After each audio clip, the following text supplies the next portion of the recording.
Tommy Chong is here. First of all, we're glad you're anywhere. Yes. Okay? Let's start with that. I'm still here. Yeah. All right, Tommy, one half of the classic comedy duo Cheech and Chong. Between the records and the movies and the reunion shows, they've been doing it for more than 40 years. Yeah, my dog ate my stash, man. Am I driving okay, man? I think we're parked, man. You mellow? Yeah. Feels good, don't it, man? Yeah. Open up the door, it's Dave. Who? Dave, D-A-V-E. Dave? Yeah, Dave. Dave's not here. Not here. Dave's not here. Just a little look, a little look. You know, I realized listening to you guys, you had like a generation of guys running around sounding like you. Yeah. You realize that? A couple generations, Yeah, a couple- actually. yeah, a couple right? generations. It feels like more than that. Well, we're so glad to see you. Yeah, so glad nice to to be see you. here. How are you feeling? We have to I'm ask how feeling you're- great. All right, Feeling great. let's. The reason we asked, you had prostate cancer a few years ago. Yeah, Right. still have. Still have, in remission. Mm-hmm. Okay, and now you have. Rectal cancer. Related? Yeah. Was it related? No, apparently It's not. Apparently not. I look at the body, you know, like a car. You know, I'm an old car now, and I got a little rust in the exhaust pipe. That's about it. But you're in your 70s, right? Yeah. Yeah, yeah. Almost 80. Almost, really. Getting close. Getting close. Now I know you've been really vocal about how you're using, like, even the cannabis suppositories, right? Yes. And how has that helped, or do you think that's hurt? Oh no, it all helps. It all Definitely helps. Well, first of all, when you do suppositories, you don't get the head high. You know, you get a little butt high, but no head high. Okay. Whatever that is. Well, I'm not sure what that is. Oh, it's good. Butt high is good, man. Because you can still think. I know people who graduated from Bud High, but that's a whole other story. No, but no. The cannabis oil is. I think cannabis oil has really kept me from. It kept me healthy, kept me young. You know, kept me on Dancing with the Stars. You were amazing. You brought your swag to that. Yeah. Had you danced before then? You know, I learned how to dance salsa. You know, I had to. You know, because my wife was a salsa dancer. So we're watching you here. The state of your health then was what?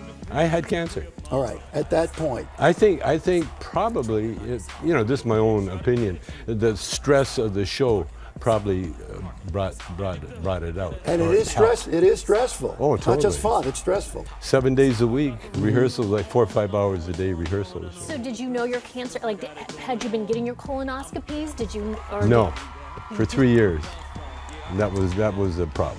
Yeah, but they give you propofol. I'm surprised you didn't want to do it. Now, Tommy, on a serious note here, you have always been in the forefront of saying, let's legalize marijuana. Yes. It's a ridiculous thing. Yes. If we had started out another way, marijuana would be legal and alcohol wouldn't be, et cetera, et cetera. Yeah.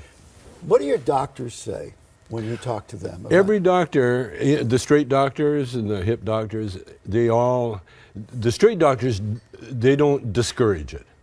I tell them I'm treating the cancer with marijuana, and they go, okay, let's see what happens. You know, the cancer. I mean, the marijuana doctor. Like, there's a Dr. Frankel.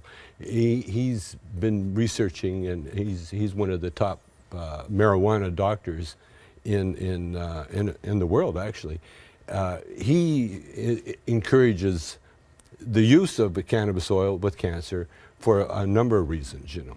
And how does the medical profession officially look at this? Officially? Well, it depends. In Israel, there's research going where they've done great strides.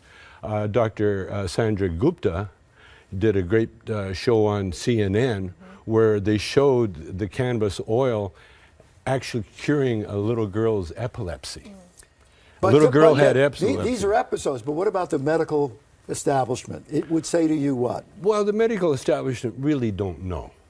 They don't know, no more than anybody else knows. The medical establishment, when you say establishment, the ones that push pharmaceutical... the AMA, for instance. Yeah, yes. yeah, the ones, they're way behind the curve. You know, they don't even allow marijuana research. The federal government does it.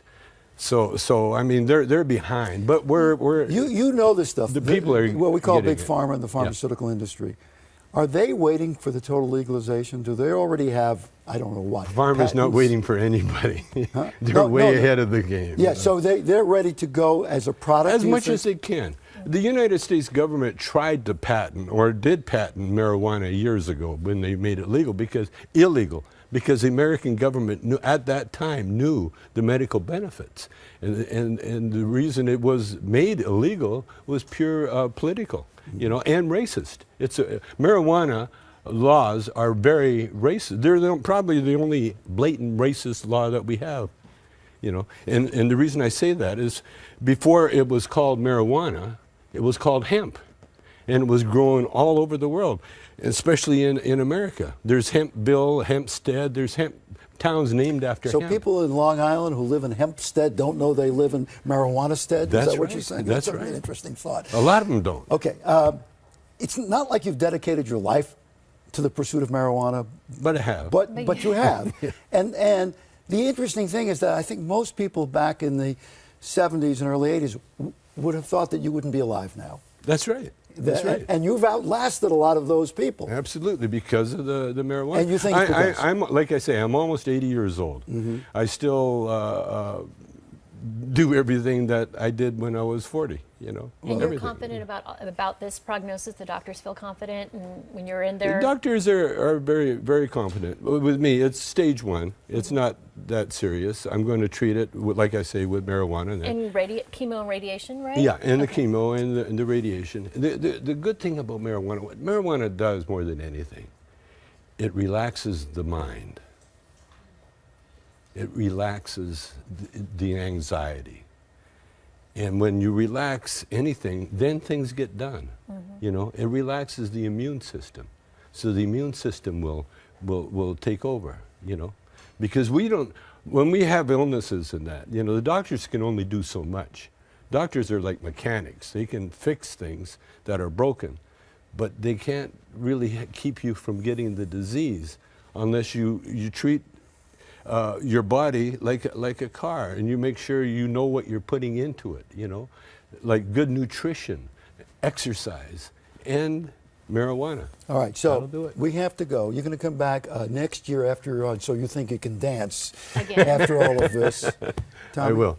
Good to see you. Tommy Chong, thank you very much.